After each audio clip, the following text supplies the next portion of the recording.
পশুভি সমানা। সর্বপ্রথম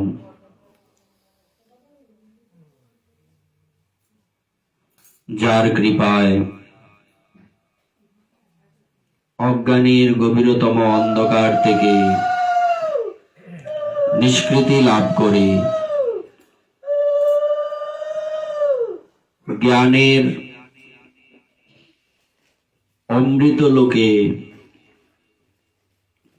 পৌঁছানোর সুযোগ লাভ হয়েছে,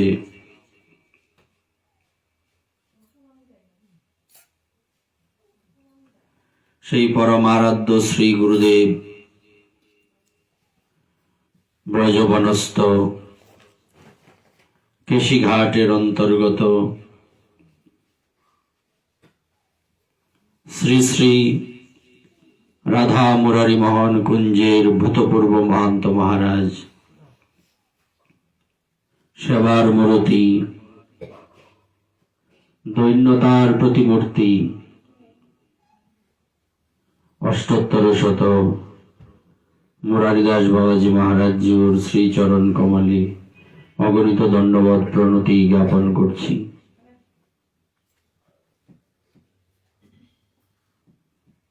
তৎপশ্চাৎ সমস্ত বৈষ্ণব বৃন্দের শ্রীচরণ কমলে জানাই অগণিত দণ্ডবত প্রণতি। শ্রীকৃষ্ণ চৈতন্য মহাপ্রভু, শ্রীমান নিত্যানন্দ প্রভু, শ্রীমান অদ্বৈত আচার্য প্রভু, গদাধর শ্রীবাসাদি গৌর পরিকরগণের শ্রীচরণে জানাই অগণিত দণ্ডবত প্রণতি। বৃন্দাবনস্থ কেলি কদম্বমূল দণ্ডায়মান ত্রিবঙ্গ ভঙ্গি মঠাম ব্রজ যুব যুগল শ্রী শ্রী রাধা মুরারি মোহন লাল সম্পূর্ণরূপে জয় যুক্ত হন। আর অদ্যকার এই ভাগবতীয় আসরে সমাসীন সমাগত দৃশ্যমান অদৃশ্যমান বৈষ্ণব মণ্ডলী এবং আমার ভক্তিমতী মাতৃমণ্ডলিয়া প্রত্যেকের শ্রীচরণ কমলে জানাই অগণিত দণ্ডবত প্রণতি এবং গৌর প্রীতি ও শুভেচ্ছা। শাস্ত্র বললেন,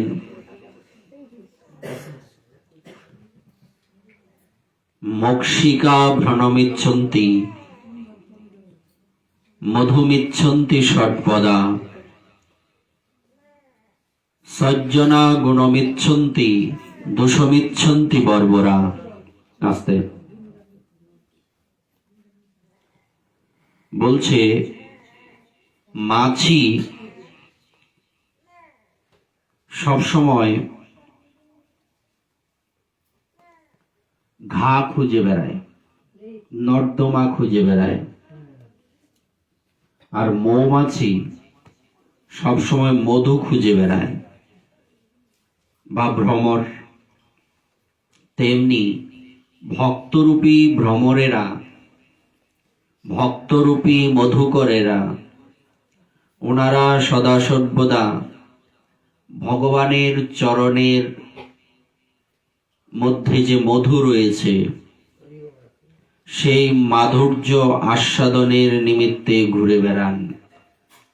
আপনারা সেই মধুলোভী মত্ত ভক্তকুল,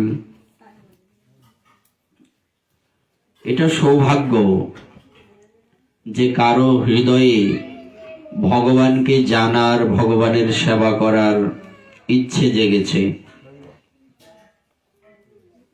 আমাদের মনে কত কত বাসনা, কত কত কামনা আসে, কিন্তু ভগবান গীতাতে বললেন 1000 জনের মধ্যে কেউ আমাকে জানতে চেষ্টা করে,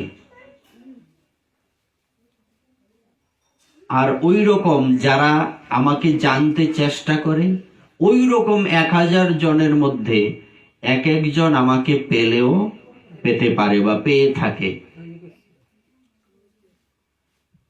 এটা কিন্তু চারটিখানি কথা নয়।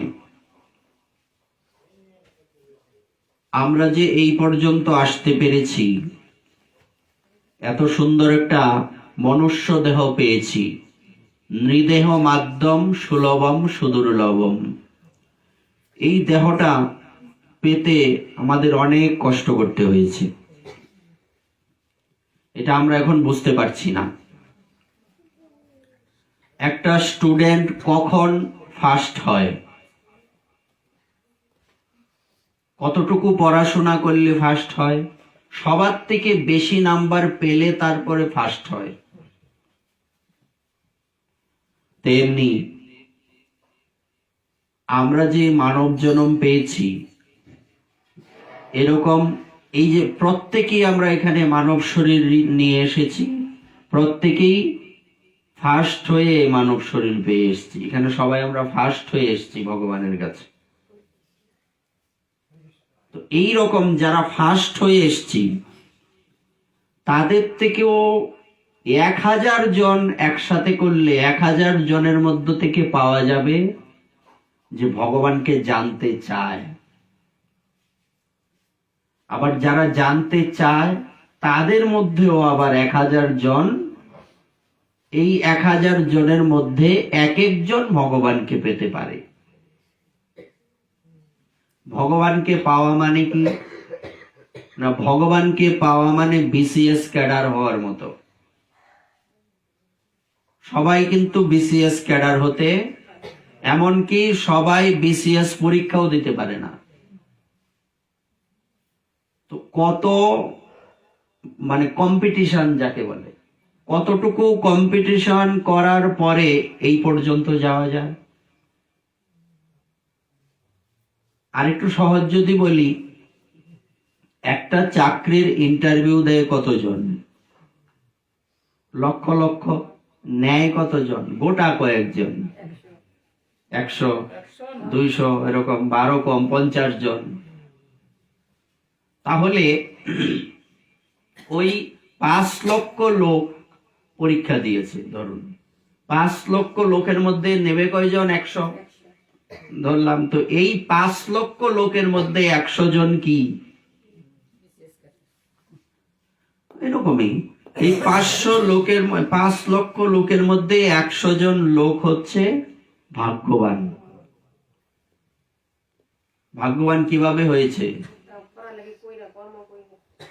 কিন্তু আমরা এই যে মানুষ হয়ে এসছি না, ওই রকম কম্পিটিশন করে এসছি। কিন্তু কথাই বলে, স্বাধীনতা অর্জনের থেকে স্বাধীনতা রক্ষা করা কঠিন। আমরা মানব শরীর পেয়েছি, কিন্তু এই মানব শরীরটা আমরা কোনো কাজে লাগাতে পারছি না। কিভাবে আমরা এই পর্যন্ত এসেছি? আমরা জানি সনাতন ধর্মে শাস্ত্রে বর্ণিত আছে 84 লক্ষ বার আমাদের জন্ম হয়। কতবার? এই 84 লক্ষ বারের মধ্যে সিরিয়াল যদি বলা হয়, প্রথমে আমরা বৃক্ষ হয়ে জন্মগ্রহণ করি, গাছ প্রথমে,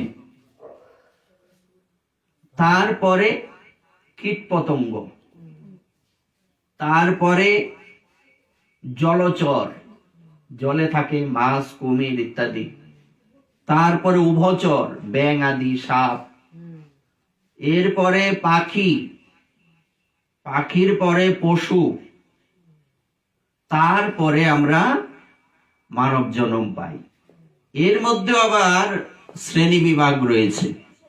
কিরকম? শ্রেণী বিভাগে বলা হয়েছে, এই মানব শরীরের মধ্যেও বলছে এই 84 লক্ষের মধ্যে 4 লক্ষ হচ্ছে মানব জন্ম। আবার 4 লক্ষ মানব জন্মের মধ্যে শ্রেষ্ঠ জন্ম কোনটা? যে জন্মে আমরা জানতে পারি আমরা ভগবানের ভজন করতে এসেছি, আমাদের একমাত্র লক্ষ্য হচ্ছে ভগবানের ভজন করা, এই জন্মটা হচ্ছে শ্রেষ্ঠ জন্ম। তাহলে শ্রেষ্ঠত্ব কিরকম চিন্তা করে দেখুন। আবার এই মানব জন্ম 4 লক্ষের মধ্যে বিভিন্ন রকমের প্রজাতি আছে। এমন কিছু প্রজাতি আছে যারা কিনা এই জঙ্গলে বাস করে, মানুষের মাংস মানুষে খায়, শরীরে কোনো পোশাক নেই, উলঙ্গ থাকে, জঙ্গলি, টিভিতে দেখায় না? তো এই রকম হয়। তারপরে উপজাতি, সাঁওতালি, মারমা, চাকমা, গারো, এরকম উপজাতি। উপজাতির পরে সিরিয়াল বলছি দেখুন, প্রথমে ওই জঙ্গলে বাস করে যারা, এই রকম মানুষ আমরা হয়ে এসেছি। তারপরে উপজাতি, উপজাতিরা কিছু পোশাক আশাক পরে, কিন্তু তারাও আমাদের ভাষ্য অনুযায়ী যারা জঙ্গলে বাস করে, যাদের পোশাক নেই, যাদের আমাদের সাথে মিল নেই, তাদেরকে আমরা কি জাতি বলি? অসভ্য জাতি বলি। আমরা সভ্য, কথা বলে কিনা? বলছে কেন? এরা জঙ্গলে থাকে, মানুষের মাংস মানুষে খায়। হ্যাঁ, বা আমাদের ভাষ্য অনুযায়ী বলছে আমরা সভ্য হয়েছি, আর তারা অসভ্য জগতে আছে এখনো, তাই না? তারপরে চন্ডাল, চন্ডালের পরে নিচের থেকে আসুন শূদ্র, বৈশ্য, ক্ষত্রিয়, ব্রাহ্মণ, নিচের থেকে। তো তাহলে এইভাবে আমরা এই মানব জন্মটা পেয়েছি।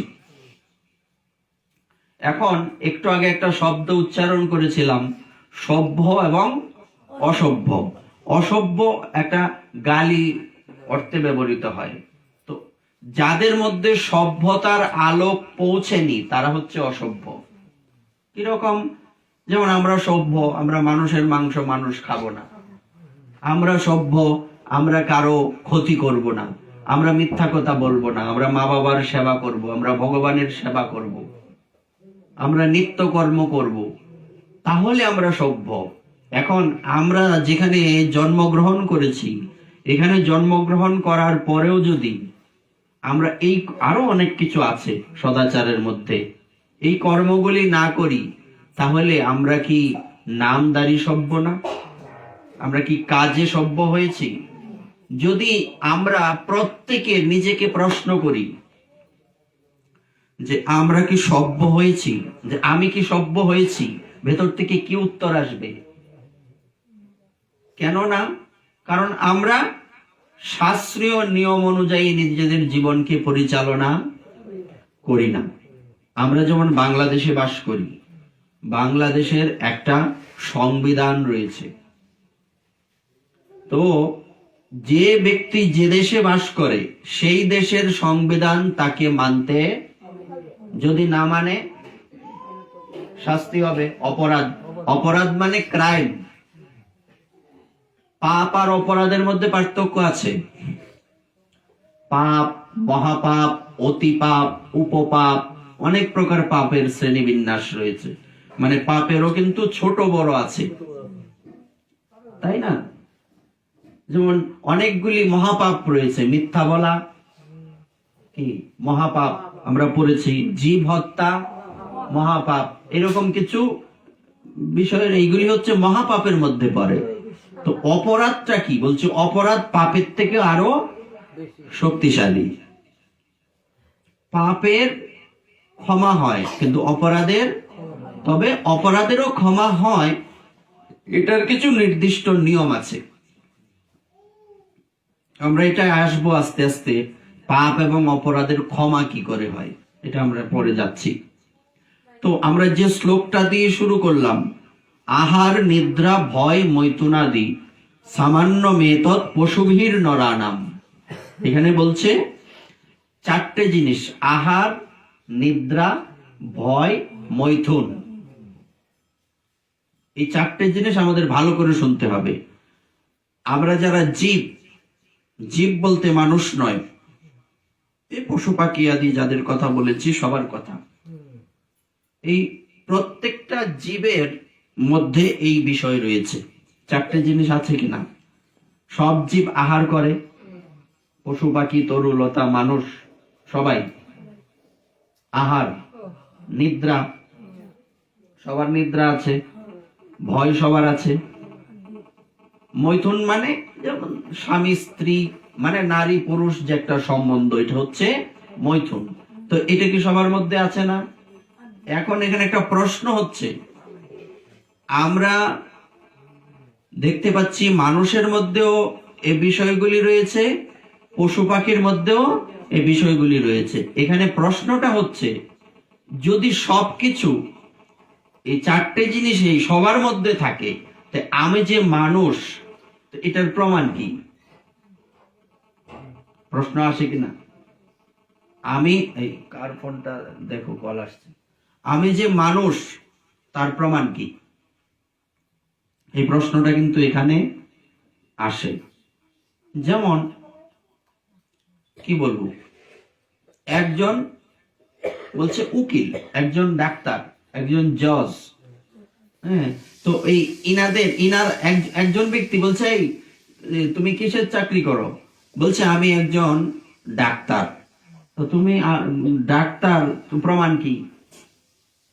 ডাক্তারের প্রমাণ কি? সার্টিফিকেট, আরো কিছু। সার্টিফিকেট তো আর প্রথমেই সাথে সাথে নিয়ে কেউ ঘুরে না। তোমার পোশাক আশাক, তার হাতের মানে কি বলে, সে এই বিষয়ে ভালো জানে, তো না দু একটা প্রশ্ন করলে বেরিয়ে যাবে। যেমন এই ইন্টারভিউতে, ভাইভাতে পরীক্ষা নেয় না, ভাইভা পরীক্ষার মধ্যে প্রশ্ন করে, 2-3টা প্রশ্ন করে, তাহলে তো বুঝে যায় যে সে কেমন স্টুডেন্ট, সে কিভাবে, কতটুকু তার ট্যালেন্ট আছে। হ্যাঁ, যেমন একটা অন্নের পাত্র, যার যে অন্নটা রান্না হচ্ছে, একটা অন্নের মধ্যে টিপ দিলে বোঝা যায় পুরো হয়ে গেছে। সবগুলি আলাদা আলাদা দেখার দরকার আছে না। এখন আমরা বুঝলাম এটা কি দিয়ে বুঝি? স্বভাব, চরিত্র, আচার আচরণ, কর্ম, এইসব দিয়ে বুঝি কে ডাক্তার, কে ইঞ্জিনিয়ার। হ্যাঁ, তেমনি আমি যে মানুষ, কি করে বোঝা যাবে? এটা কিন্তু একটা মারাত্মক বিষয়। মানুষের ধর্ম কি?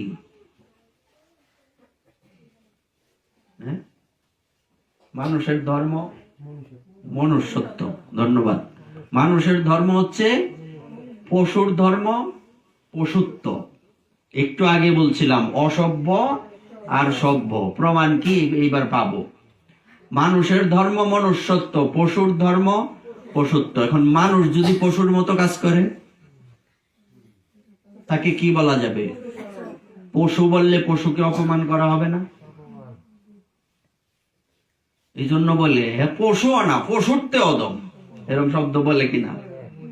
এখন আমি যে মানুষ, তার কিছু বিশেষ বৈশিষ্ট্য আমার মধ্যে থাকতে হবে। আমার চাল চলন কিরকম, আমার ব্যবহার কিরকম, আমি কোন পথে চলি, আমাদের 3টে জিনিস আগে ভালো করে লক্ষ্য রাখতে হবে। 3টে কি কি? আমরা জানি রামকৃষ্ণ পরমহংসদেবের নাম শুনছো?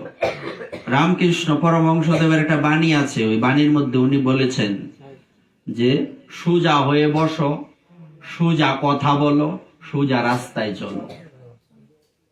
3টা কথা কিন্তু খুবই গুরুত্বপূর্ণ। সোজা হয়ে বসো কেন? তুমি যদি পড়াশোনা করো কিংবা ধ্যান করো, তুমি যদি বাঁকা হয়ে বসো, তোমার ধ্যানে মন লাগবে না।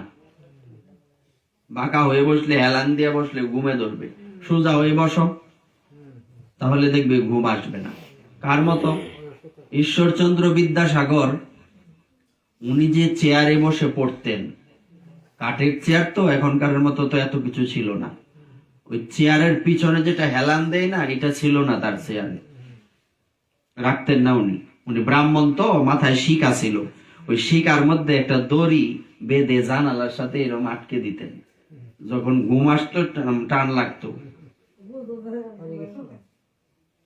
ঈশ্বরচন্দ্র বিদ্যাসাগর একটা বিষয় একবার পড়লে ওনার আর এটা পড়তে, এটা কারণ দেখতে বুঝতে পারছো কতটুকু মনোযোগ দিয়ে পড়ছে সে।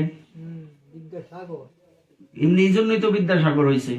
তো এখন আমি এরকমও দেখছি, ঘুম আসলে সাধু আগরবাতি নিয়ে বসে, আগরবাতি দিয়ে সেকা দেয়, ঘুম থাকবে। এই জন্য বলছি এইটার নাম হচ্ছে অধ্যবসায়। পড়ছো না রচনা? অধ্যবসায়।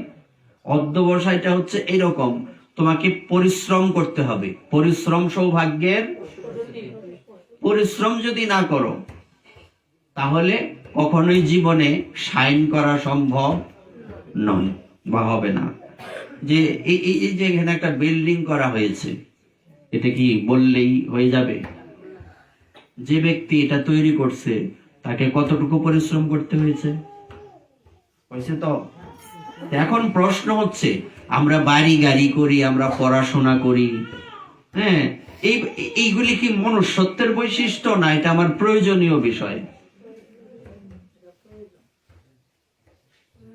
আগে দেখবেন কোথাও গিয়ে যদি কোনো ছোট ছেলে মেয়েরা প্রণাম করে বড়দেরকে, তো কি বলে? মাথায় হাত দিয়া মানুষ হও, বলে কিনা? বাবা মানুষ হও, দাদু মানুষ হও। সে যদি প্রশ্ন করে, দাদু এটা কি বললেন? আমি তো মানুষেরই বাচ্চা, আমি আবার মানুষ হইতাম কি? এরকম প্রশ্ন করতে পারে কিনা? সে না বুঝে করতেই পারে। এখন এটার অর্থটা কি? মানুষ হও মানে কি? এই পৃথিবীতে পশু পাখি হয়ে জন্মে, পশু পাখি হয়ে মরে। ছাগল হয়ে জন্মগ্রহণ করে, ছাগল হয়ে মরে। কিন্তু মানুষ পৃথিবীতে মানুষ হয়ে জন্মগ্রহণ করে না, তাকে এই পৃথিবীতে এসে মনুষ্যত্ব অর্জন করতে হয়। একটা শিশু যখন জন্মগ্রহণ করলো, তখন তার জীবনটা কিসের মতো? একটা সাদা কাগজের মতো। সে যা কর্ম করবে এটা তার এই কাগজে লেখা হবে। ষষ্ঠীর দিন কি হয়? ওই দিন কি বলে? ওই দিনেই বিধি মানে ব্রহ্মাজি তার ভাগ্যে কি হবে লিখেন। এখন প্রশ্ন হচ্ছে, আমি যে কর্মটা করব সেটা যদি মন্দ হয়, মন্দ কর্মের ফল কি ভালো হতে পারে? আমি যদি মিথ্যা বলি, আমার জীবনটা মিথ্যা হয়ে যাবে না? আমি যদি কারো ক্ষতি করি, আমার জীবনে ক্ষতি হবে না? হবে তো। এই জন্য একটা কথা বলে আমাদের সমাজে, আমি যখন স্কুলে পড়তাম, আমাদের স্যার একজন ছিলেন, ধর্মীয় শিক্ষক দেব স্যার। উনি একটা কথা বলতেন প্রসঙ্গক্রমে, যে এক জায়গায় একজন ভিখারি প্রতিদিন ভিক্ষা করতে যায়, আর সে বলে ভালো করলে ভালো পাইবে, খারাপ করলে নিজের কপাল খাইবে। একদিন এক মা চিন্তা করলেন, মানে গৃহিণী এক মহিলা চিন্তা করলেন যে একবার খারাপ করে দেখেছে কি হয়। সে কি করছে, ওই ভিক্ষুকরে কয়েকটা পিঠা দিছে। শীতের দিন না, পিঠার দিনেই, আচ্ছা পিঠা দিছে। সে পিঠাগুলি নিয়ে ভাবছে যে আমি দুপুর বেলা স্নান করার পরে পিঠাগুলি খাবো। সে কি করছে, ঝোলাটা, ভিখারিটা কান্দে ঝোলা থাকে, ওই ঝোলাটাকে নদীর পার রেখে স্নান করতে গেছে। তো এইদিকে দুইটা ছেলে মেয়ে এসে, ছোট ছোট ছেলে মেয়েরা যা করে, এদিকে একটা ব্যাগ নিয়ে দেখছে এটার ভিতরে কি আছে। হ্যাঁ, দেখে পিঠা। সে তারা দুইজনে পিঠা খাইলো। খাওয়ার পরে দুইটা মরে রয়েছে। কারণ হচ্ছে ওই পিঠার মধ্যে বিষ মাইখা দিছিল। ওই ছেলে মেয়েগুলি ওই বেডির, এটা নিজের কপাল খাইছে কিনা। এই জন্য আমি যেমন কর্ম করব, as you sow so you reap, যেমন কর্ম আমাকে এই ফল ভোগ করতে হবে কিনা। এটা আজকে করো আর কালকে করো। হয়তো তুমি আমি মানে এই ভাববো, আরে আমি অন্ধকারে পাপ করছি, কেউ দেখছে না, একজন তো দেখছে। আমার যখন মৃত্যু হয়ে যাবে, তখন যমরাজ বলবেন, চিত্রগুপ্ত দেখো তার পাপ পুণ্য কি, খাতা খুলো। তখন চিত্রগুপ্ত বললেন যে অমুক দিন এত এত মিনিট এত সেকেন্ডে, সিসি ক্যামেরা আছে না, ভগবানের এরকম সিসি ক্যামেরা লাগানি আছে চতুর্দিকে। ভগবানের সিসি ক্যামেরা কিরকম? উন্নত সিসি ক্যামেরা, দামি তো এই দামি না, বিশাল সুপার, সুপার ফাস্ট। এইবার ওই সিসি ক্যামেরার মধ্যে কিন্তু আমরা কখন, কত মিনিট, কত সেকেন্ডে কোন কর্মটা করলাম ওইখানে লেখা না, শুধু একদম ভিজুয়াল ভিডিও আছে প্রমাণ সহ। এখন যদি বলে যে পাপী বলছে না আমি এটা করছি না, বলছে দাঁড়াও প্রমাণ কি? বলছে এই দেখো এরকম এখানে সামনে বড় একটা স্ক্রিন, এই তো ছোট টিভি আর বিশাল বড় টিভি, হ্যাঁ, এটার মধ্যে মেমোরি একটা লাগাই দিছে। দেখো তুমি কয়টার সময় কি পাপ করছিলা, বাঁচবার কোন সুযোগ আছে? সাক্ষীও আছে। তুমি রাত্রে পাপ করছো, রাত্রি দেবী আয়া সাক্ষী দিব, বলছে আমি দেখছি। রাত্রি অত একজন দেবী, হ্যাঁ। সুতরাং পাপ করার কোনো সুযোগ, আর যে পাপ করবে সেই পাপের ফলও তাকে ভোগ করতে হবে। ভগবান গীতাতে বললেন কর্মণ্যে বাধিকার হস্তে মা ফলেষু কদাচন। তুমি পাপ করলে তোমাকে আমি বাধা দেব না, পুণ্য করলেও হাতে তালি দিব না, কিন্তু কর্মের ফলটা কিন্তু আমি ঠিক করে দিয়াম, হিসাব করে লইও। অর্থাৎ আমরা হচ্ছি স্বাধীন, মানে কি বলে স্বতন্ত্র। আমি ইচ্ছা করলে পাপও করতে পারি, ইচ্ছা করলে পুণ্যও করতে পারি। এখন আমি যদি পাপ করি তাহলে ভগবান কিছু বলবেন না, পুণ্য করলেও ভগবান কিছু বলবেন না। কিন্তু কর্মের যখন ফল দেওয়ার সময় আসবে তখন কিন্তু ফলটা ভগবান দেবেন। তাহলে আমাদের কি করা উচিত? পাপ থেকে বিরত থাকা উচিত। তা আমরা তো মোটামুটি ছোট বড় কম বেশি সবাই জানি যে কি পাপ আর কি পুণ্য, তাই না? এই ছোট ছোট ছেলেমেয়েরাও বলতে পারবে কোনটা পাপ। এখন আমি যে বলছিলাম আমি যে মানুষ, তার প্রমাণ কি? এই কথার থেকে কিন্তু এই কথাগুলি আসছে। তা আমি মানুষ, তার বিশেষ প্রমাণ হচ্ছে আমি কখনো মিথ্যা। যুধিষ্ঠির মহারাজের নাম শুনছ? যুধিষ্ঠির মহারাজ কার কি লাগে? পঞ্চপাণ্ডবের বড়। আচ্ছা, এই যুধিষ্ঠির মহারাজ উনি জীবনে কোনোদিন মিথ্যা বলেননি, কিন্তু যখন যুদ্ধের মধ্যে হাতি মারা গেছিল, হ্যাঁ, হাতিটার নাম অশ্বত্থামা, গুরুদেবের পুত্রের নাম অশ্বত্থামা। এবার ভীম করছে কি, একটা গদা দিয়া হাতিটাকে মেরে ফেলছে। ভগবান শ্রীকৃষ্ণের একটা পরিকল্পনা, হ্যাঁ। বলছে এবার দাদা তুমি বলো যে অশ্বত্থামা মারা গেছে। বলছে কি অশ্বত্থামা কি মানুষ নাকি? এটা তো হাতি। বলছে থাক না, বলছে আমি মিথ্যা বলতে পারবো না। বলছে অর্ধেকটা মিথ্যা বলতে পারবা তো? অর্ধেকটা বলো। বলছে ও বলতে পারবো না। বলছে তাহলে এই যুদ্ধে আমরা হেরে যাব। এখন এখানে একটা সুন্দর প্রসঙ্গ আসছে। প্রসঙ্গটা হচ্ছে এই বিষয়টা আমাদের ভালো করে শুনতে হবে। যুধিষ্ঠির মহারাজকে কে বলছেন মিথ্যা কথা বলার জন্য? তো ভগবান কি পাপ করতেছে না? কি মনে হয়? আর ভগবান কি কোনো পাপ করে? এই বিশ্বাস কি আমাদের নাই? তো যদি এটা থাকে যে ভগবান কেন বললেন মিথ্যা বলো, উনি নিজে বলছে মিথ্যা বলা মহাপাপ, হ্যাঁ, আবার উনি বলছেন দাদা তুমি মিথ্যা বলো। এটার কারণ হচ্ছে মিথ্যাকে ধ্বংস করার জন্য যদি মিথ্যা বলতে হয়, মিথ্যার আশ্রয় নিতে হয়, তাহলে তাতে কোনো অপরাধ নেই। যেমন অর্জুন যুধিষ্ঠির ইনারা ভগবান শ্রীকৃষ্ণের ভক্ত না? ভগবান শ্রীকৃষ্ণের ভক্ত মানে কি বৈষ্ণব?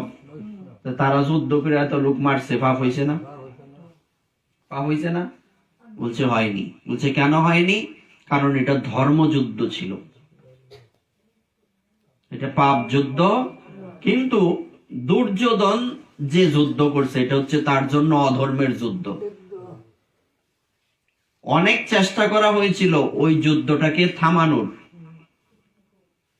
পাণ্ডবরা কোনো মতেই চাইছিলেন না যুদ্ধ হোক, পুরো রাজত্ব কার? পাণ্ডবদের। কিন্তু ওনারা শেষে বললেন পুরো রাজ্য যদি দিতে নাও চাও, ভগবানকে পাঠালেন না শ্রীকৃষ্ণকে, যে পুরো রাজ্য যদি দিতে নাও চাও অর্ধেকটা দেও। বলছে অর্ধেকটাও দেব না। তাহলে 5 ভাইকে মাত্র 5টা গ্রাম দিয়ে দাও। কত বড় স্যাক্রিফাইস করছে তারা। করার পরেও শেষে কি বলছে? যুদ্ধ ছাড়া বিনা যুদ্ধে নাহি দিব সুচাগ্র মেদিনী। যুদ্ধ ছাড়া শুয়ের আগার মাটিও দিতাম না, গ্রাম দিব তো পরের কথা। শেষে ভগবান গিয়ে বললেন কি করা। তারপরও পাণ্ডবগণ বলছে যে আমরা বনবাসেই যাব, আমাদের এই রাজ্যের দরকার নাই। কি দরকার মারামারি? বলছে শোনো, দুর্যোধন হচ্ছে দুষ্ট রাজা। এখন তুমি বা তোমরা তার থেকে দূরে গিয়ে স্বাভাবিক থাকতে পারবে, তোমাদের দরকার নাই। তোমরা মাটিতেও থাকতে পারো, সাত তলায়ও থাকতে পারো, বৈশিষ্ট্য তোমাদের এই গুণ আছে। একজন ভক্তের গুণ কি? সে গাছতলায়ও থাকতে পারে, সাত তলায়ও। তার এই সাত তলাও তারে প্রভাব বিস্তার করতে পারে না, গাছতলাও তার মধ্যে কোনো প্রভাব বিস্তার করতে পারে না, সব সমান ভক্ত। তো এইবার কিন্তু এখানে একটা বিষয় হচ্ছে, যদি তোমরা যুদ্ধ না করো তাহলে এই দুর্যোধন যে রাজা হয়ে গেছে সে তো প্রজাদেরকে নিপীড়ন করবে। হ্যাঁ, তাহলে প্রজাদের সে নিপীড়ন করবে না? সে দুষ্ট রাজা, হ্যাঁ, সে তো অসুর। তো তোমাদের দায়িত্ব কি?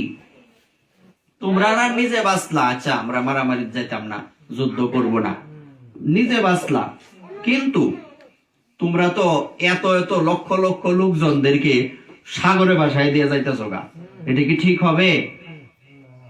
তাহলে তোমরা মনে করো না এতে পাপ হবে। এরা অসুর এবং এরা সমাজের জন্য আবর্জনা। আচ্ছা শোনো আস্তে, এই বাইরে সকালবেলা উঠে মায়েরা ঝাড়ু দেয়, দেখছো কেন? ময়লা আবর্জনা পরিষ্কার করে।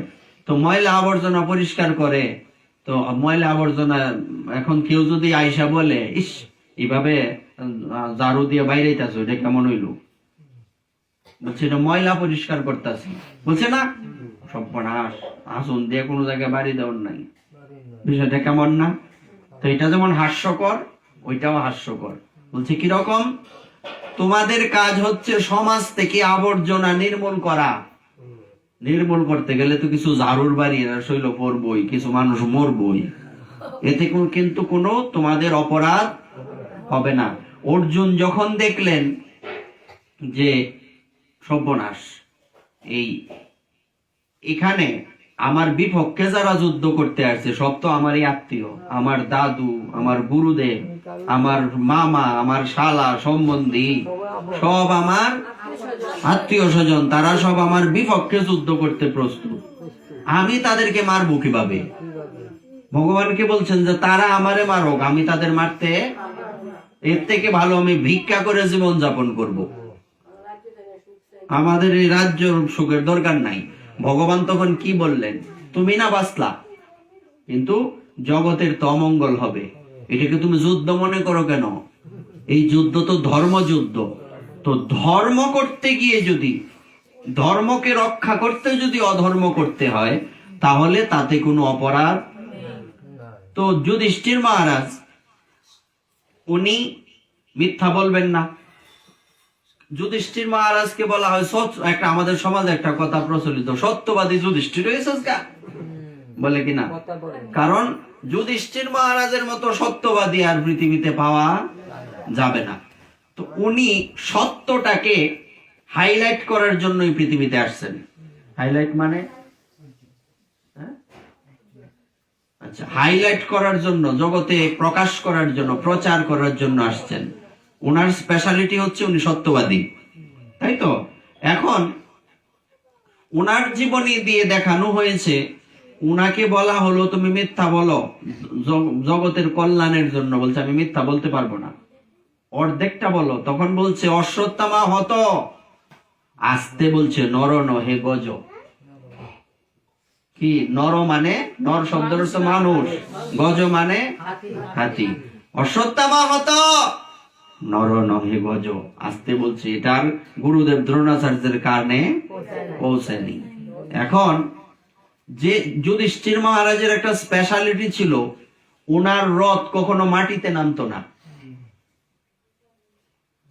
দুই আঙ্গুল উপর দিয়ে চলতো, মাটির সাথে রথ লাগতো না। এটার কারণ কি? উনি সত্যবাদী, সত্যের শক্তিতে উনার রথ কোনোদিন মাটিতে লাগতো না। যুধিষ্ঠির মহারাজ কিন্তু ভালো যুদ্ধ করতে পারে না, ভালো যুদ্ধ করতে পারে অর্জুন, ভীম, কিন্তু যুধিষ্ঠির মহারাজ বিশাল যুদ্ধ করছে এরকম কোন ইতিহাস পাওয়া যায় না।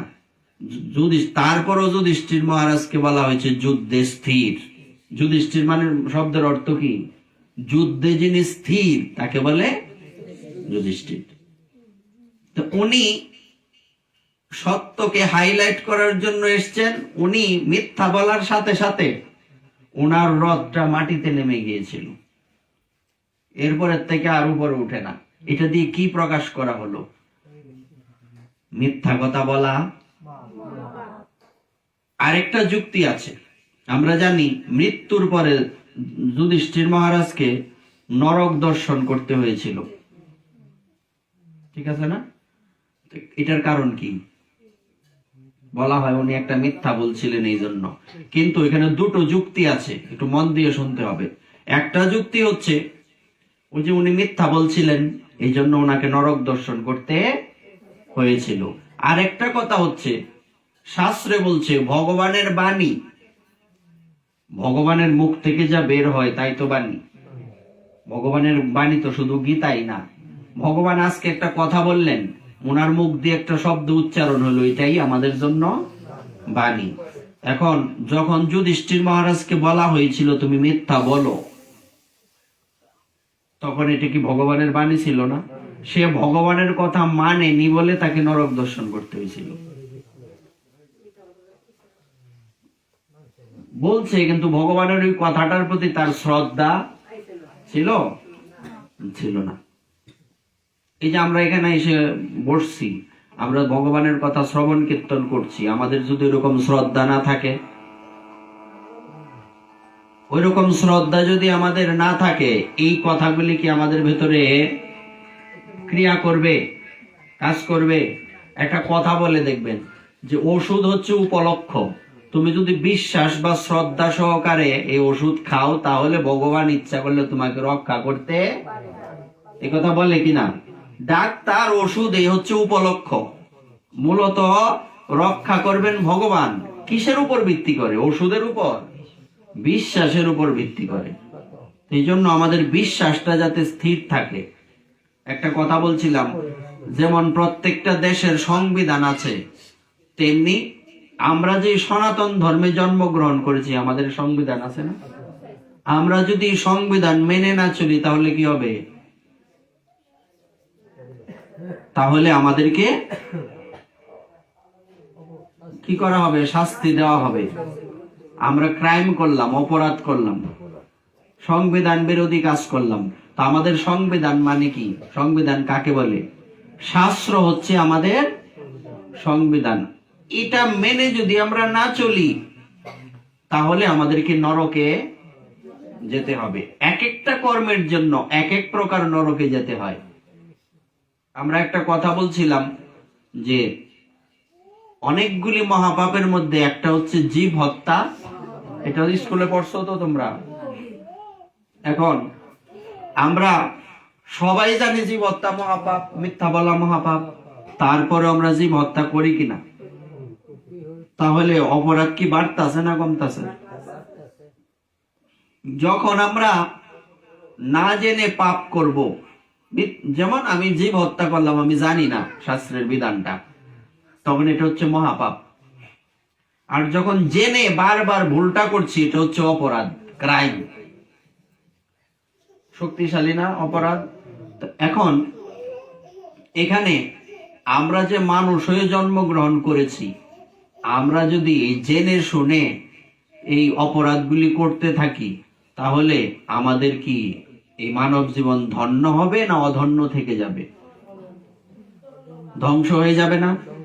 আমাদের এই জন্মান্তরবাদটা কিসের মতো? একটা সাইকেলের চাকার মতো, যেখান থেকে শুরু ওখানে গিয়া আবার ওখান থেকে। আমি বলছিলাম কোন জায়গা থেকে আমাদের জন্ম শুরু? বৃক্ষ থেকে। বৃক্ষ থেকে এই পর্যন্ত আসছে, এটা শেষ না? আবার এই জন্মটা যদি আমি আমার কাজে না লাগে, একটু মন দিয়ে শুনবা কথাটা, এই জন্মটা যদি আমার কাজে না লাগে তাহলে আবার বৃক্ষ থেকে শুরু হবে। এটা কি ভালো হবে? হ্যাঁ, এই জন্য মহাজন বলছেন ভজহুরে মন শ্রীনন্দের নন্দন অভয় চরণা রবীন্দ্রে। আমাদের জীবনটা কিরকম? বলছে কচু পাতার জলের মতো। কচু পাতার মধ্যে জল কি করে? কমল দল জল জীবন টলমল, টলমল করে কিনা? কোন সময় পড়ে যাবে বলা, তেমনি আমাদের কখন মৃত্যু হয়ে যাবে আমরা বলতে। এখন এই জন্য আমাদের কি করা উচিত? আমাদেরকে অল টাইম, সব সময়, এখন কথাটা বলছে কখন মরে যাব বলতে, ঘুমের মধ্যেও তো মরতে পারি, আবার রাস্তায় হাঁটতে হাঁটতেও মরতে পারি, অ্যাক্সিডেন্টও মরতে পারি, গাড়ির মধ্যে, নানান ভাবে আমাদের মৃত্যু হতে পারে। এখন মৃত্যুর সময় যদি আমরা অপবিত্র থাকি, অশুদ্ধ থাকি, ভগবানের নাম নিয়ে মরতে না পারি, তাহলে আমাদের কি হবে? তাহলে আমরা নরকে যাব। এই জন্য প্রথম টার্গেট হচ্ছে আমাদের সবাইকে শুদ্ধ থাকতে হবে। বিষয়টা বুঝো। আর কিছু কিছু কথা আমরা রেখে আসছি, এটা বলবো পরে। প্রথম বিষয়টা কি, আমাদের সব সময় শুদ্ধ কিভাবে থাকবো আমরা, সদাচার কিভাবে পালন করতে হয় বলছে প্রতিদিন স্নান করা। স্নান করলে কি আমরা শুদ্ধ হয়ে গেলাম? স্নান করা বলতে কি জল ঢাললে স্নান? জল ঢাললা পরিষ্কার করা, শরীরটা একটু ময়লা টয়লা পরে পরিষ্কার করা। জল ঢাললে কিন্তু স্নান হয় না। স্নান মূলত, স্নানটা কেন? পবিত্রতার জন্য। এই জন্য দেখবেন মন্ত্র বলা হয়। আপনি গঙ্গায় ডুব দিলেন, তারপরে মন্ত্র বলতে হয় কিনা?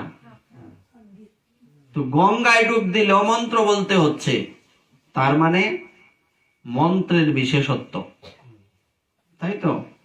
এই জন্য আমাদের সবসময় স্নান করলেই শুধু আমরা পবিত্র হব না, স্নান করার পরে আমাদের কি করতে হবে? স্নান করার পরে আমাদের তিলক করতে হবে। তিলকটা কেন? আমরা জানি কত জায়গা তিলক করতে হয়।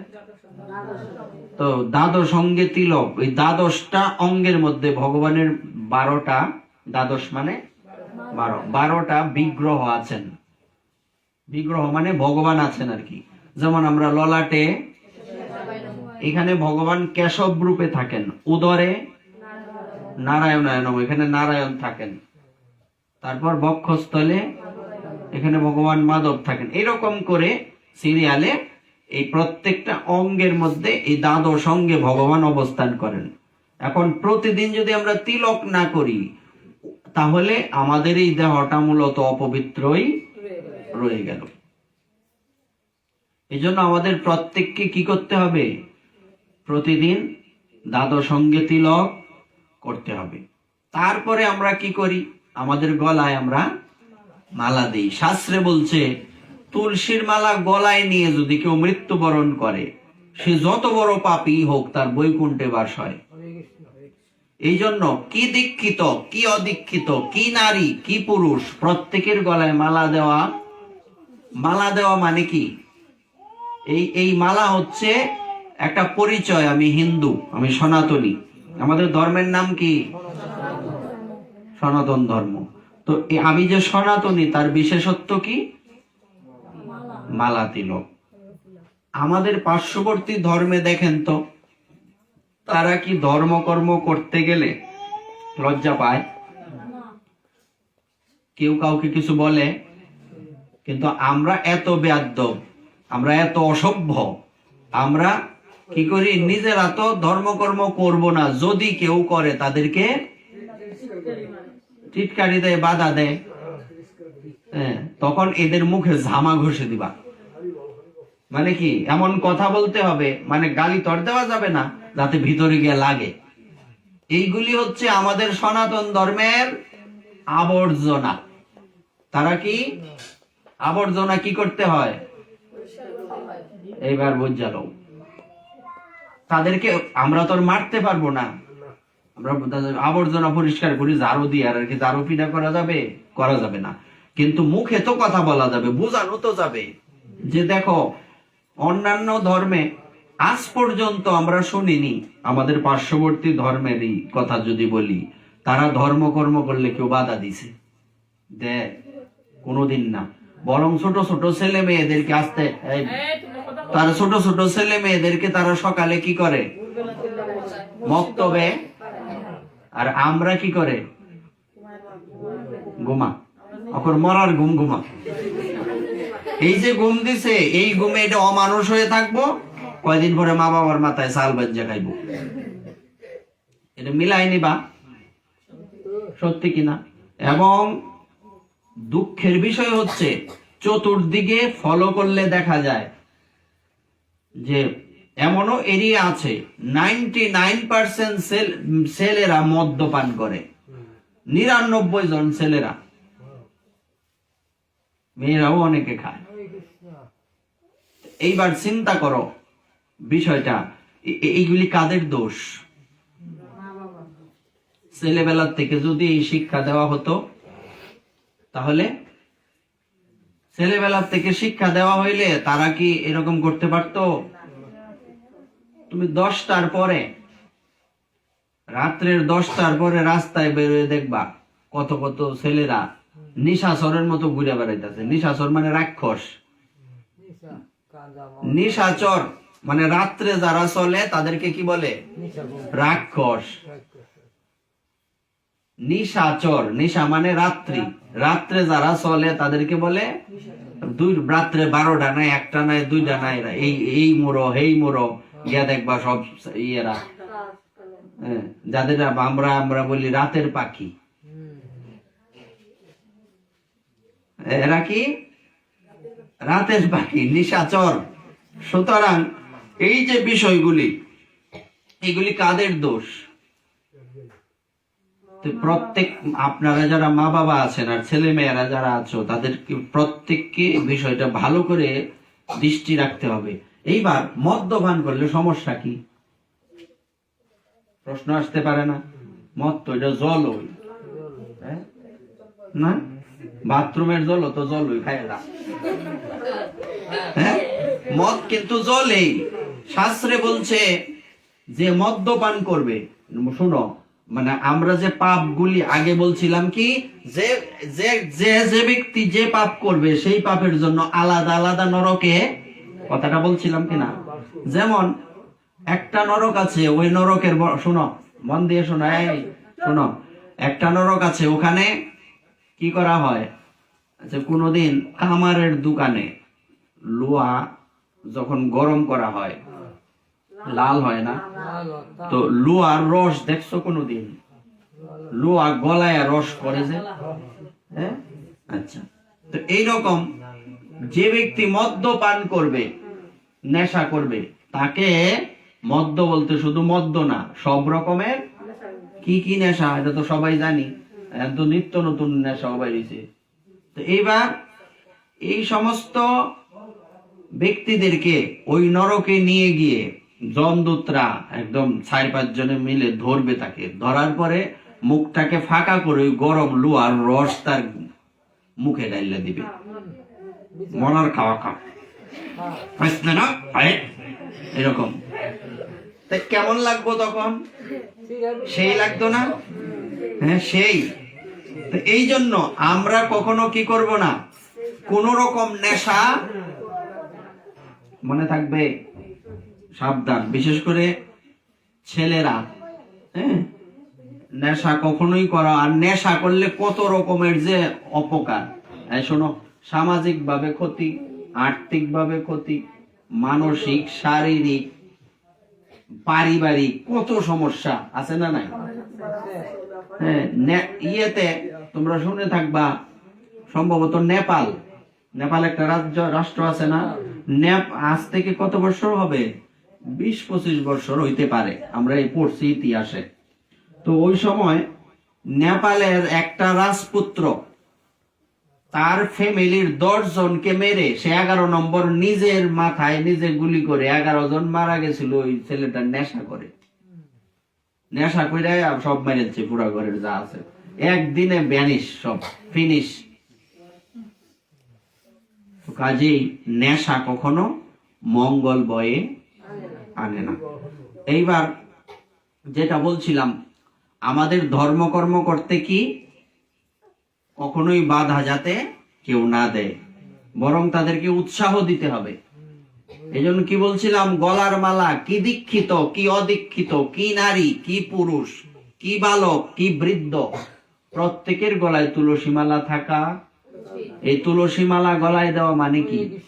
এটা হচ্ছে আমরা বলছে একটা কুকুরের গলায় যখন বেল্ট থাকে তার মানে এই কুকুরের মালিক আছে, পোষা কুকুর। সব কুকুরের গলায় বেল্ট থাকে? যে কুকুরের গলায় বেল্ট থাকে তার একটা বাড়ি দেয়া দেওয়া আছে, কেমন লাগে? গেউ গেউ করতো না, মালিক আয়া তোমার নামে কেস করব। এই জন্য আমাদের গলায় মালা মানে কি? এটা হচ্ছে আমি ভগবানের কুকুর, ভগবানের।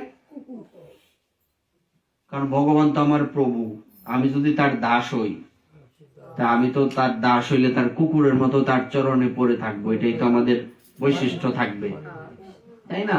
তাই প্রত্যেকের গলায় অবশ্যই মালা দেওয়া, তাহলে তিলক গেল, মালা গেল। আর বিশেষ করে একদিনে তো আর এত কিছু বলা যায় না। এখানে দেখুন আমরা আহারের কথা বলছি, জীব হত্যা, মনে আছে কথাটা?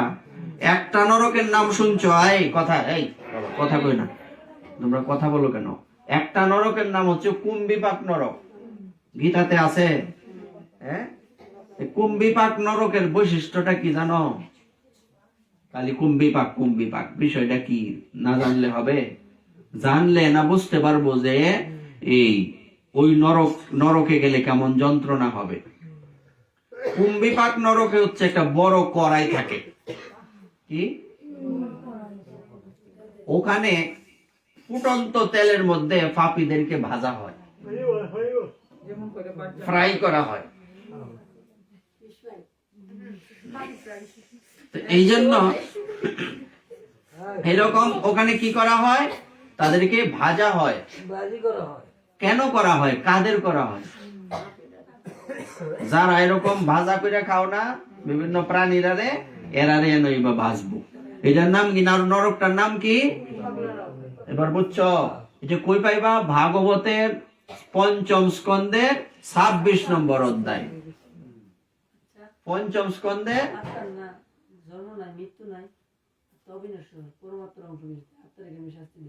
সুন্দর কথা। এই প্রশ্ন তো সবার মাথা বড় বিরাট না। এই জন্য তারে কি করা উচিত? বিশেষভাবে ধন্যবাদ দেওয়া উচিত, তাই না? কথা তো সত্যি। আত্মার মৃত্যু নাই, এদের তো বিপদ হয়েছে আরো বেশি। হ্যাঁ, যেমন একটা আত্মাকে কিভাবে শাস্তি দেওয়া হয়? কোন দেহের মধ্যে প্রবেশ করিয়ে তাকে শাস্তি দেওয়া হবে। আমাদের দেহ হচ্ছে দুই প্রকার। কয় প্রকার? একটা স্থূল দেহ, একটা সূক্ষ্ম দেহ। স্থূল দেহ কি দিয়া তৈরি? আমরা জানি স্থূল দেহ মানে যেটা চোখে দেখা যায়। এই দেহটা কি কি দিয়া তৈরি? সবকিছু তো কইল, পাহাড়ি ধরে কইল। মাটি, জল, অগ্নি, পরে বায়ু, আকাশ। হ্যাঁ, আমাদের শাস্ত্রের ভাষায় হচ্ছে ক্ষিতি, অপ, তেজ, মরুদ, ভোম। মাটি, জল, তারপর অগ্নি, বায়ু, আকাশ। এই 5টা জিনিস দিয়ে আমাদের এই দেহটা তৈরি। আরেকটা দেহ আছে, এটা হচ্ছে ভিতরে, এটা হচ্ছে সূক্ষ্ম দেহ, যেটা খালি চোখে মনোবীক্ষণ যন্ত্র দিয়েও দেখা যাবে না। এই দেহটা 3টা জিনিস দিয়ে তৈরি: মন, বুদ্ধি, অহংকার। কি কি? এই 3টা জিনিস দিয়ে একটা দেহ তৈরি। দেহটা আমাদের ভিতরে আছে। আমাদের দেহের মৃত্যু হয় কিন্তু মনের ইচ্ছাগুলি থেকে যায়। ওই ইচ্ছারূপী ওই দেহটা, সূক্ষ্ম দেহটা, এর মধ্যে আত্মাকে প্রবেশ করিয়ে তাকে শাস্তি দেওয়া হয়। শাস্তি দেওয়া হয়, যে যেমন কর্ম করবে তেমন ফল পাবে। তাহলে এটা বুঝলাম। তাই আহার কি বলছে? আহারের একটা দৃষ্টান্ত দিই। যারা ভক্ত, শোনো, কথা বললে বুঝবা না, আমার দিকে তাকায় শোনো, কথা বলবা না। আহারের দৃষ্টান্ত দেওয়া হচ্ছে গীতাতে। ভগবান বললেন, গীতা পড়ো তো, এই বাচ্চা গীতা পড়ো। গীতার মধ্যে ভগবান লিখছে যে আমারে না দিয়া খায় সে কি? সে পাপ বক্ষণ করে, আর সে চোর। তাকে কি বলছে? তাহলে আমি নিজে চাকরি ব্যবসা করে পরিশ্রম করে খাচ্ছি তাও বলছে আমি সুর। কথাটা এরকম না? হ্যাঁ, তাইলে এটা কি রকম হয়? জুতা মাইরা গরু দানের মতো, বিষয়টা এরকম না?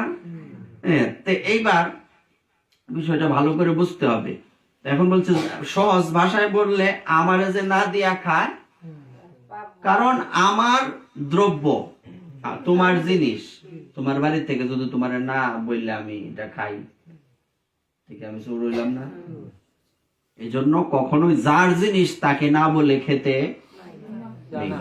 তেমনি ভগবান গীতাতে বললেন, যা তুমি আহার করবে সব আমাকে অর্পণ করো। বলছে যা আহার করো, যা দান করো, যা সবকিছু আছে সবকিছু তুমি আমাকে অর্পণ করো। তো অর্পণটা কিভাবে করব? কি ভগবানকে অর্পণ করা যায়? প্রথম শব্দটা কি? আহার। তাহলে কি অর্পণ করা যায় ভগবানকে? সব আহার দেওয়া যায়? আচ্ছা, মদ যদি দেই, আর যদি কিছু এই, এখন প্রশ্ন হচ্ছে এই কথাটা কোথায় আছে?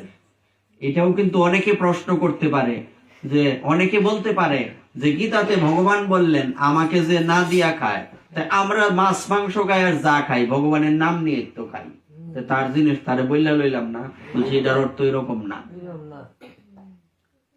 গীতাতে এর উত্তর আছে, এটা পাইবা ভগবদ গীতার 9ম অধ্যায়ের 26 নম্বর শ্লোকে। ওখানে কি বলা আছে? পত্রম পুষ্পম ফলম তয়ম ইয়মে ভক্তা প্রয়চ্ছতি তদহং ভক্ত পরিতমৎস্যামি প্রয়তাত্মন।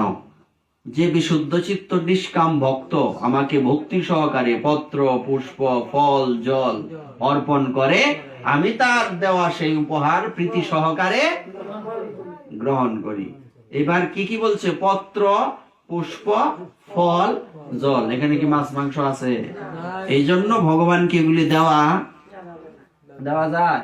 তাই আমাদেরকে বলা আছে আমাদের কি আহার করতে হবে। আগেই বলছিলাম পশুও আহার করে, পাখিও আহার করে, মানুষও।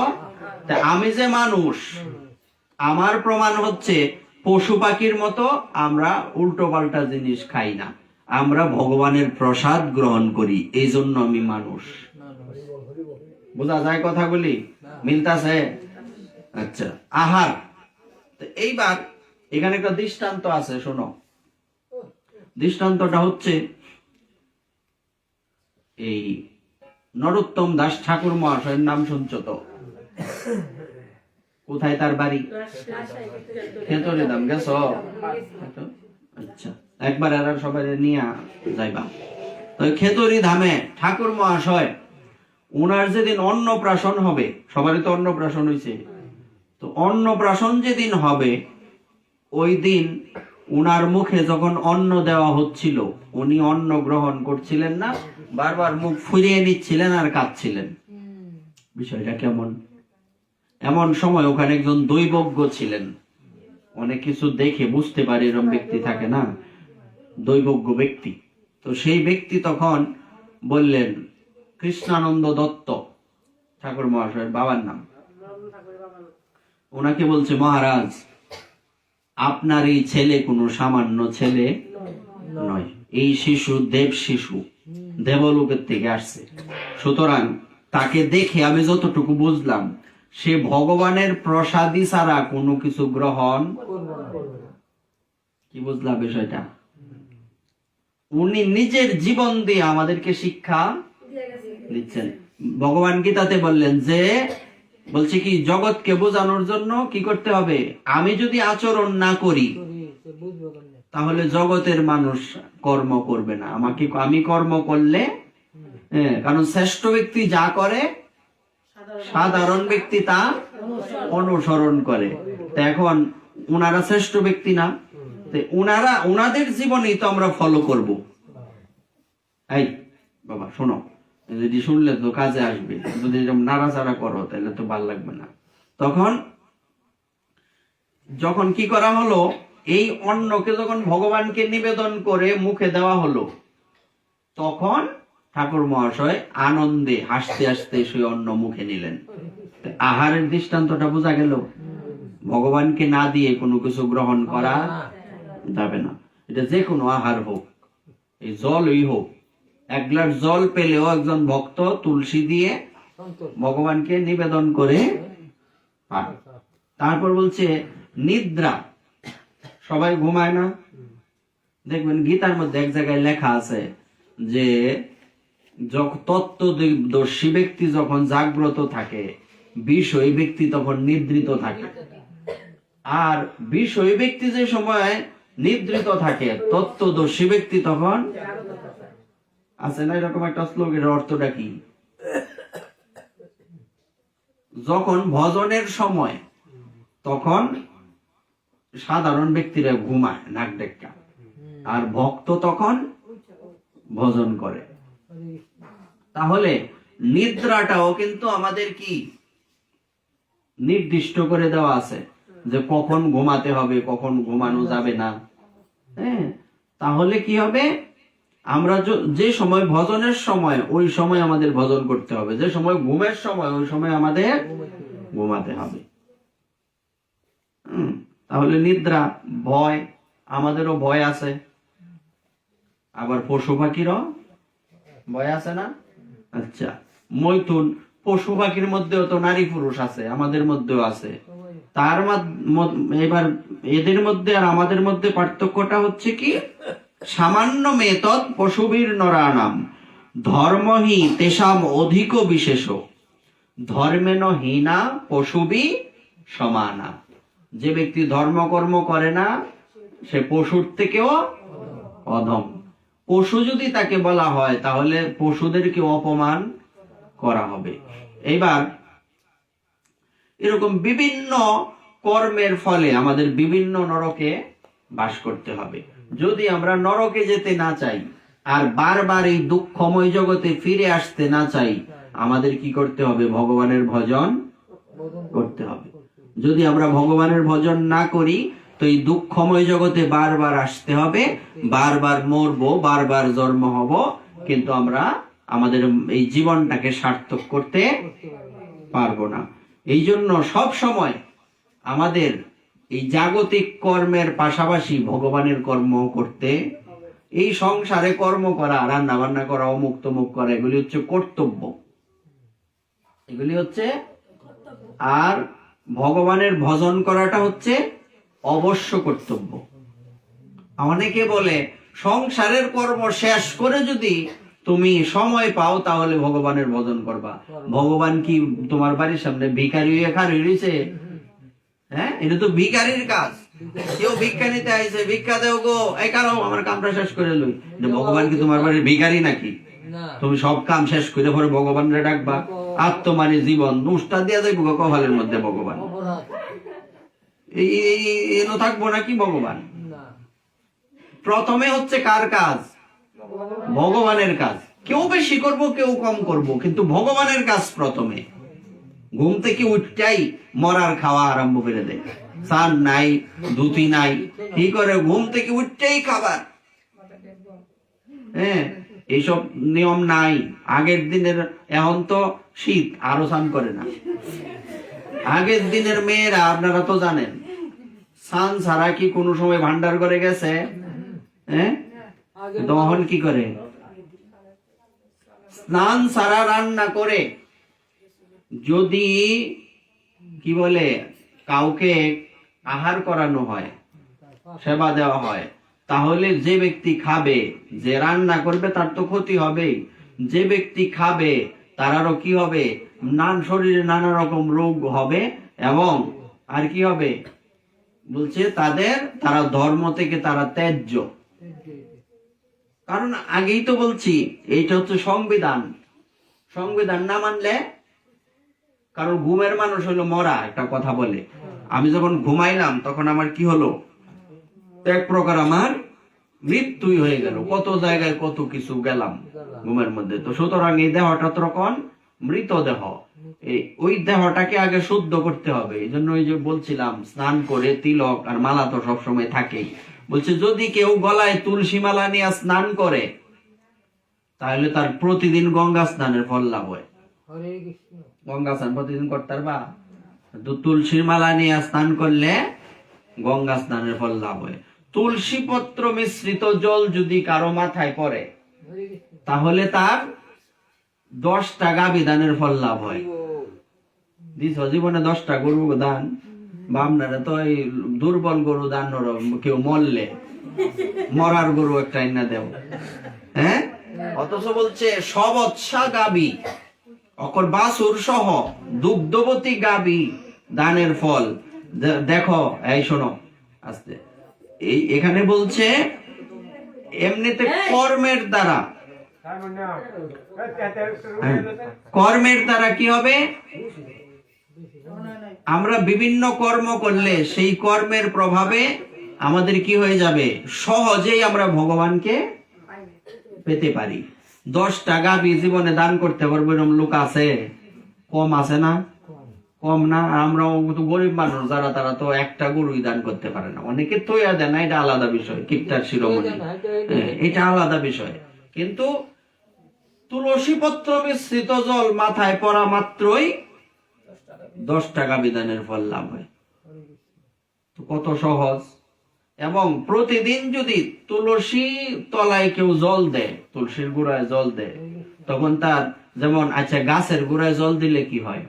গাছটা আহার পায়, শক্তি পায়, সতেজ হয়। তেমনি তুলসীর গোড়ায় প্রতিদিন জল দেওয়া মানে ভক্তি বৃক্ষের গোড়ায় জল দেওয়া। আমার তোমার ভক্তিটা এরকম সতেজ হবে, সবল হবে, শক্তিশালী হবে। এই জন্য কি করা উচিত? প্রতিদিন সকালে উঠে কি করা উচিত? স্নান করে তুলসীর গলায়, তিলক তো আছেই, তুলসীর গোড়ায় জল দিবা। আর তুলসী পরিক্রমা করবা কয়বার? তুলসী পরিক্রমা করলে কি হবে? কি মন্ত্র বলো? অর্থটা কি জানো?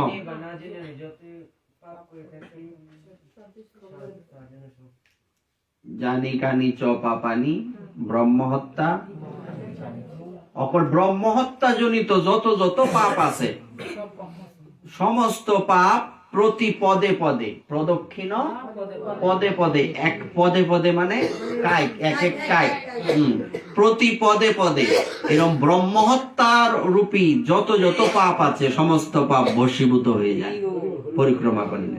এটার অর্থ রইল এটা, প্রদক্ষিণ পদে পদে, প্রতি পদে পদে। তো এই জন্য প্রতিদিন ভগবানকে, বৃন্দা দেবীকে পরিক্রমা করতে হয়।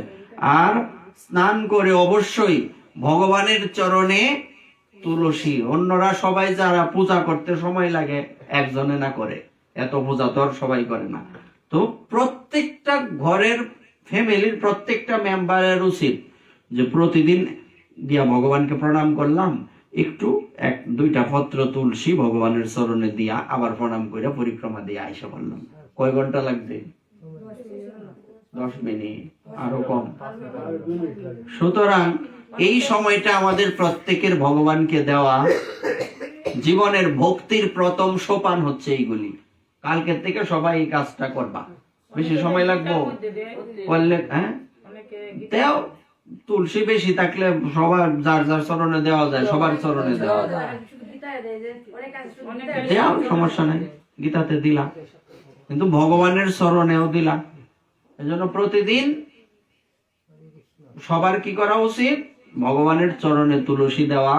ভগবান বলেছেন, কেউ যদি 1 পত্র তুলসী আমার চরণে অর্পণ করে, সারা পৃথিবীতে আমি এমন কোন জিনিস খুঁজে পাই না যেটা তারে দিলে এটার ঋণ শোধ হবে। কথার অর্থ বুঝছো কত শক্তিশালী? আমরা এমন ভগবানের ভজন করব না, কেমন ভগবানের ভজন করব? এই সংসার একবার চিন্তা করো, সারা দিন পরিশ্রম করে একটা পুরুষ, একটু এদিক সেদিক হইলেই ঝগড়া। সারাদিন পরিশ্রম করে একটা রমণী, একটু এদিক সেদিক, একটু লবণ কম হইলো এমনি মারামারি, ঝগড়া। এটা অর্থটা কি? আমরা যে এই সংসারে স্বার্থ ছাড়া এগিয়ে যাই না, এটা হচ্ছে তার প্রমাণ। আমরা জানি পৃথিবীর মধ্যে সবচেয়ে পিওর ভালোবাসা কার? মা সন্তানরা রাস্তায় ফেলাই দিয়ে জায়গা। আরো তো সব জানোই, কয়দিন আগের ঘটনা, প্রতিদিনই খবরের কাগজ খুললে পাইবা অমুক জায়গায় এক বাচ্চা পড়ে রয়েছে, ছোট ছোট 200 ছেলে, একটা ছেলে একটা মেয়ে অসুস্থ, তারা রাস্তা রেখে মা গেছে গা, আরেক বেটার লোকে বাইক গিয়া। ভালো হয়েছে না? কিছু মনে করবা না, আমাদের সব এইগুলি আমাদের ভাষায় আমরা বলছি, হয় কিনা এরকম? তো এখন কাকে বলবা যে পিওর ভালোবাসা? তোমাকে আমি আমার প্রাণের তে ভালোবাসি। আই রে মিথ্যাবাদী রে, এতে বড় মিথ্যা কথা আর পৃথিবীর মধ্যে শ্রেষ্ঠ মিথ্যাবাদী সে। সুতরাং এই সব আবেগের কথায় জগৎ চলবে না। কারণ তুমি বিপদে পড়লে হয়তো বিপদের সময় বন্ধু 2-1 পাইলে পাইতে পারো, কিন্তু আমরা যে অরিজিনাল বিপদে যেটা পড়বো, ভব সমুদ্র পার হতে পারবো না, ওই সময় কে থাকবে? ওই সময় গুরুদেব ছাড়া আর কেউ কাউকে পাইবা না। কিন্তু গুরুদেব তো সৎগুরু হইতে হবে।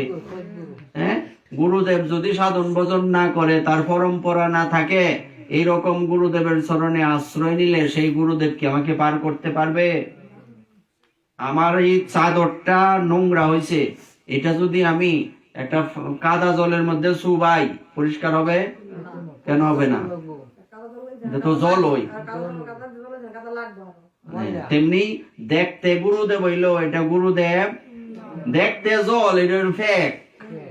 কেন? এটার মধ্যে চুবাইলে কি হবে? এটা আরো কালো, আরো নোংরা হবে। তেমনি দেখতে গুরুদেব, কিন্তু আদতে গুরুদেব না। এটার নামদারি গুরুদেব, ফহেড বরার গুরুদেব, কানে কানে ফিস ফিস, মাসে মাসে চান্দা দিস, ফহেড বরার গুরুদেব। এইরকম গুরুদেবের চরণে যাতে আমরা আশ্রয় গ্রহণ, প্রকৃত সৎ গুরুদেবের চরণ আশ্রয় করতে হবে। গুরুদেবই ফসাদ পানা। তো এইরকম গুরুদেবের এখানে গেলে হবে?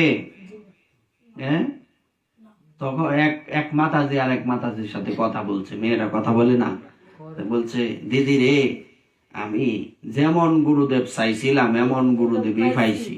দেখতেও সুন্দর, মোটা গাডা, কি লম্বা, আর কি সুন্দর মধুর কথা। তোর গুরুদেব কি ফসাদ বুঝি? এইটা কইতাম না, বাইর গেছিলাম যে গিয়ে দি ফ্রিজ ভরা মাছ। এরকম গুরুদেব আছে না নাই? তারা কি গুরুদেব হওয়ার যোগ্যতা রাখে? তাই সাবধান। যে ব্যক্তি সাঁতার জানে না, সে কি আরেকজনকে জল থেকে মুক্ত করতে পারবে? তেমনি যে ব্যক্তি নিজে ভজন করে না, নিজে শাস্ত্রের কথা মানে না, সে অন্য কাউকে ভগবানের কাছে নিয়ে যেতে পারবে না। এই জন্য সদ্গুরুদেব, গুরু যেমন তেমন গুরু হলে হবে না। আমার ওই সময় কে থাকবে? হরি নামেই সম্বল, আর উদ্ধার একমাত্র গুরুদেবই করবেন, আর কারো করার কোনো ক্ষমতা।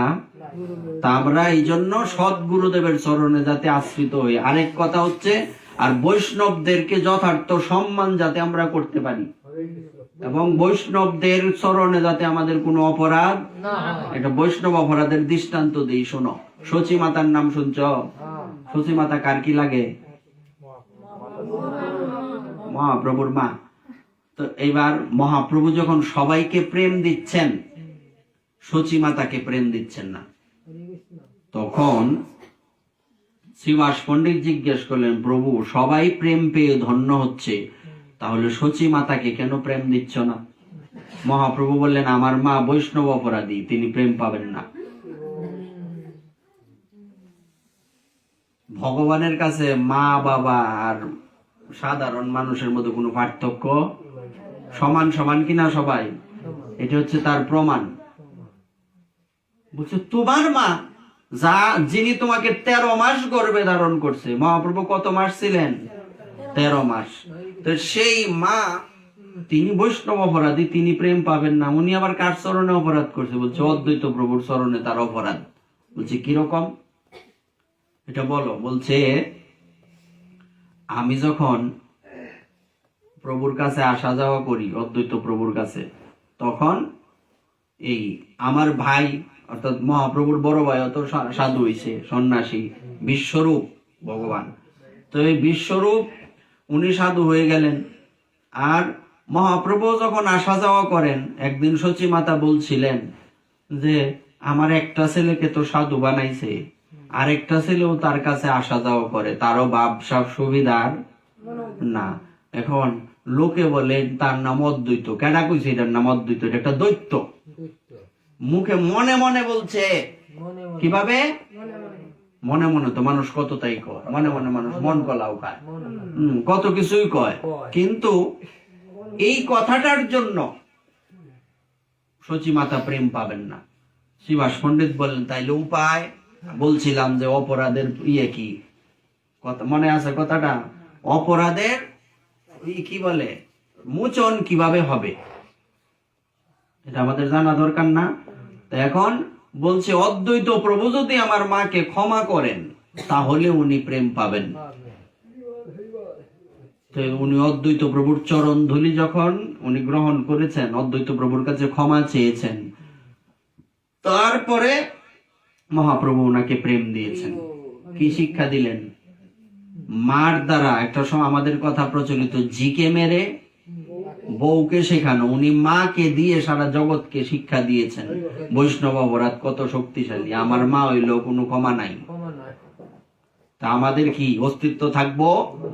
এই জন্য আমরা যাতে কখনোই বৈষ্ণব কেন কারো কাছেই যাতে আমরা কোনো অপরাধ না হয়। না করি, তাহলে অপরাধের ফল কি কিভাবে মোচন হবে?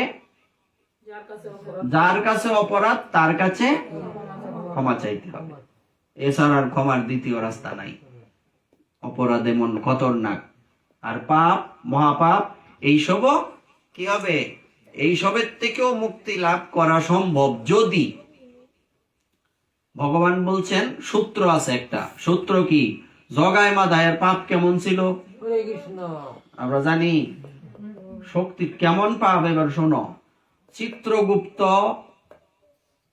কি যমরাজের হিসাব রক্ষক, তার কাজ হইল সে একলা লেখে না, সে সবাই দিয়ে লেখা আর কি, সে হলো প্রধান। হ্যাঁ, এটা লেখো, অমুক এইভাবে পাপ করছে লেখো। এইটাকে যিনি পরিচালনা করেন তিনি হচ্ছেন, এটা বলে আমরা বিশ্রাম দেব, ইনি হচ্ছেন চিত্রগুপ্ত। তো এই চিত্রগুপ্ত উনাকে যমরাজ জিজ্ঞেস করলেন যে জগায় মাধায়ের পাপ কিরকম আমার একটু বলো তো। হরে কৃষ্ণ। তখন চিত্রগুপ্ত বললেন, প্রভু 1 লক্ষ কায়স্থ যদি, কয় লক্ষ কায়স্থ মানে সহজে বলি কেরানি, যারা লেহালেহি করে আর কি, সরকার। 1 লক্ষ কায়স্থ যদি 1 মাস ধরে বর্ণনা করে সিরিয়ালে দিনে রাইতে, আর আপনি যদি 1 লক্ষ কর্ণে তা শ্রবণ করেন, তারপরে 1 মাস শুনলেও আপনার এটা শেষ হবে না। এত পাপ, ডায়েরি না গোডাউন ভর্তি। গোলাম বলছি, লেহা করি করে। তারপর চিন্তা করেন এত পাপ, আর সেই পাপ মুহূর্তের মধ্যে শেষ হয়ে গেল কার কৃপায়? মহাপ্রভুর নিতাই চাঁদের কৃপায়। তো এখানে একটা সূত্র আছে। সূত্র হচ্ছে এমন না যে আমি আজকে পাপ করলাম, কালকে আবার আমি এটার প্রায়শ্চিত্ত করলাম, আরেকবার পরের দিন পাপ করলাম, এটা না। এটা করলে কি হবে বলছে? এটা বলছে ডবল পাপ হবে। একে বলে নাম বলে পাপ আচরণ। বলছে গীতা পাঠ করলে তো সমস্ত পাপ শেষ। আজকে পাপ করবাম, সারাদিন পাপ করবাম, আর রাত্রে আইসা একটু গীতা পাঠ করব, আমার পাপ শেষ, আবার কালকে সকালে পাপ করব। এইভাবে হবে না, এটার পাপে এটা আরো ডবল পাপ হয়ে যাবে। ডবল, তখন এটা পাপ থাকবে না, এটা কি হয়ে যাবে? অপরাধ হয়ে যাবে। আর ভগবান তো আমার তে চালাক না, নাকি চালাক না? হ্যাঁ, আমি ভগবানের গর্তে হইছি না আমার গর্তে ভগবান হইছে? তো বুদ্ধি কার বেশি? ভগবান সব জানে, সব তো সুতরাং আমরা যতই পাপ খুঁজি না কেন, সুযোগ নাই পাপ করার, অপরাধ করার। এইবার সেই মহাপ্রভু বললেন জগাই মাদাইকে, একটা কাজ করো, তোমাদের সব পাপ আমি নিয়ে নিব। একটা সূত্র আছে, শর্ত একটা আছে। কি শর্ত? শর্ত হচ্ছে আজকের পর থেকে কোনো পাপ করতে পারবা না। আর করবে পাপ? বলছে আর না রে বাপ, যদি আজ থেকে না করস পাপ তাইলে সব মাপ। না। সূত্র বুঝতে পারছো? অর্থাৎ আজকের আগে আমি যা পাপ করেছি মহাপ্রভু সব গ্রহণ করে নেবেন যদি আগামীকাল থেকে এই পাপগুলি আমরা না করি। করি পাপেরও ক্ষমা আছে, কিন্তু আবার কালকেও করলাম, আজকে পাপ দিয়া দিলাম, কালকেও করলাম, তাইলে কিন্তু ডবল হয়ে যাবে। ডবল হয়ে যাবে। এটা আমরা করতে পারবো না, করা উচিত না। এই জন্য আমরা এই পৃথিবীতে কেন আসছি? আমাদের এই মানব জীবন ধন্য করে ভগবানের সেবায় নিযুক্ত হওয়ার জন্য। আমরা এই পৃথিবীর লোক না। আমরা কোন জগতের লোক? আমরা হচ্ছি ভগবানের গোলক বৃন্দাবনের বাসিন্দা। এই গোলক বৃন্দাবনের বাসিন্দা, ওখানে যদি আমরা ফিরে যেতে না পারি তাহলে আমাদের কি হবে? আসা যাওয়া চলতে থাকবে, দুঃখ কষ্ট আমরা ভোগ করতেই থাকবো। আমরা কি দুঃখ কষ্ট ভোগ করতে চাই? হ্যাঁ, তা আমাদের কি করা উচিত? আমাদের ভগবান যে সংবিধান দিয়েছেন ওইভাবে আমাদের সেই কথা মেনে চলা উচিত। তো আমরা মানবো না এরকম? এই বাচ্চারা, তোমরাও আস্তে আস্তে যেটা বললাম কি করবা? সকালে কি বলছি? স্নান করে অন্তত দ্বাদশ সঙ্গে যদি করতে নাও পারো, কপালের তিলকটা হইলো প্রথম প্রথম করবা। হ্যাঁ, তারপরে একটু ভগবানের চরণে তুলসী দেওয়া, তারপর তুলসীতে জল দান করা, পরিক্রমা দেওয়া। হ্যাঁ, এই কর্মটা একদিনও যাতে মিস। আরেকটা বুদ্ধি দেই সবার জন্য, এটা তো সবাই করব, আমরা এটা করি, ওই সবাই তো এরা করেই, ছেলে মেয়েরা করবে কালকের থেকে। আর হচ্ছে বলছে প্রতিদিন 2টা কাজ করবা। এই কাজটা করবা, আর হচ্ছে সকাল বেলায়, শোনো, সকাল বেলা আর সন্ধ্যা বেলা ঘরের মধ্যে যে কোনো জায়গায় বসে, বিছানায় হোক, দরজার সামনে হোক, সকাল বেলা আর সন্ধ্যা বেলা 2বার। একবার হচ্ছে ঘুম থেকে ওঠার আগে বিছানায় বসে, আরেকবার হচ্ছে সন্ধ্যার সময় বিছানায় বসে করো, যেখানেই করো, হাতে তালি দিয়ে হরি নাম করবা। হরে কৃষ্ণ। হাতে তালি দিয়ে হরি নাম করলে কি হবে? বলছে আমাদের কিন্তু অনেক ফাড়া থাকে, গ্রহ দোষ, অমুক তমুক এইসব থাকে। বলছে প্রতিদিন সকাল সন্ধ্যা যদি কেউ হাতের তালি দিয়ে হরি নাম করে তাহলে তার এই ফাড়াগুলি কেটে যাবে, গ্রহ দোষ কেটে যাবে। ভগবানকে পাবো, তার কৃপা পাবো, এটা তো আরো পরের কথা। আমাদের ভালো মন্দেরও তো একটা ব্যাপার আছে। একটা কথা বলে না যে কোথাও যাওয়ার আগে যদি ভগবানের নাম করে বের হওয়া যায় তাহলে কি হবে? মঙ্গল হবে। রাস্তায় যদি কোনো অমঙ্গল হওয়ার কথা থেকেও থাকে, ভগবান এটা বড়টাকে ছোট করে কাটিয়ে নেবেন। বলছে এই কি বড় ফাড়া গেছে, যাক, অনেক বড় হওয়ার কথা ছিল, ভগবান অল্পতেই সেটা শেষ করে দিয়েছেন। এই জন্য সকাল সন্ধ্যা হাতে তালি দিয়ে হরিনাম করবো নাকি? তা আমরা আজকে হাতে তালি দিয়ে হরিনাম করে আজকের ভাগবতের বিশ্রাম।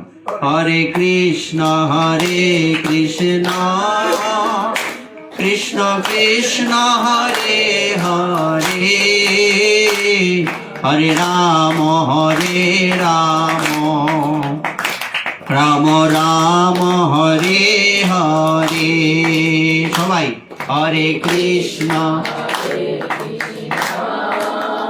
হাতে তালি, কোনো যন্ত্রণা।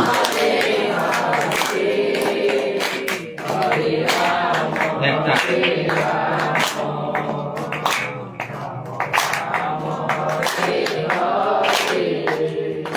হরে কৃষ্ণ কৃষ্ণ কৃষ্ণ হরে হরে, হরে রাম রাম রাম হরে হরে। হরে কৃষ্ণ কৃষ্ণ কৃষ্ণ হরে হরে, হরে রাম রাম রাম হরে হরে। হরে কৃষ্ণ কৃষ্ণ কৃষ্ণ হরে হরে, হরে রাম রাম রাম হরে হরে। হরে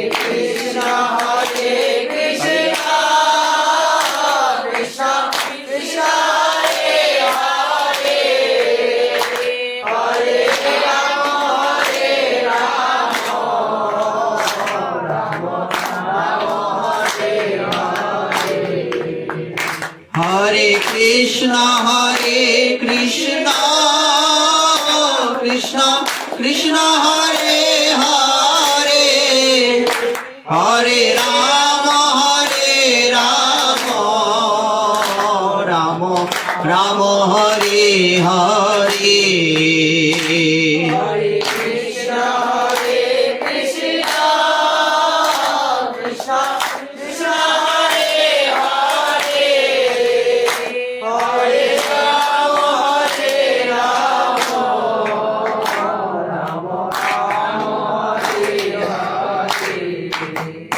হরে কৃষ্ণ কৃষ্ণ কৃষ্ণ হরে হরে হরে রাম রাম রাম হরে হরে হরে কৃষ্ণ হরে কৃষ্ণ কৃষ্ণ কৃষ্ণ হরে হরে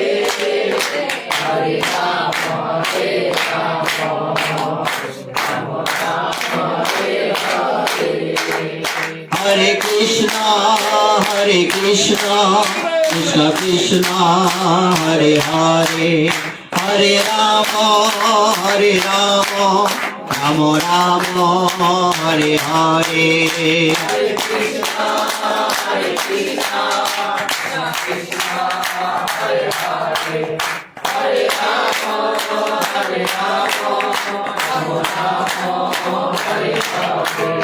হরে কৃষ্ণ কৃষ্ণ কৃষ্ণ হরে হরে হরে রাম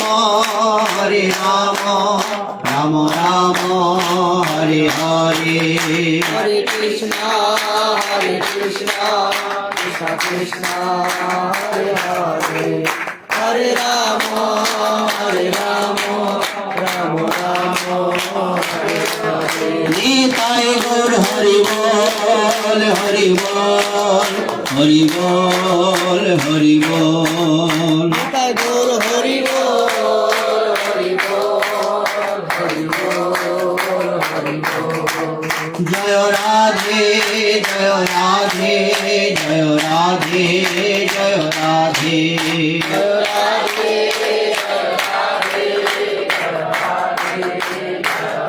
জয় জয় শ্রী রাধে নিতাই গৌর হরি।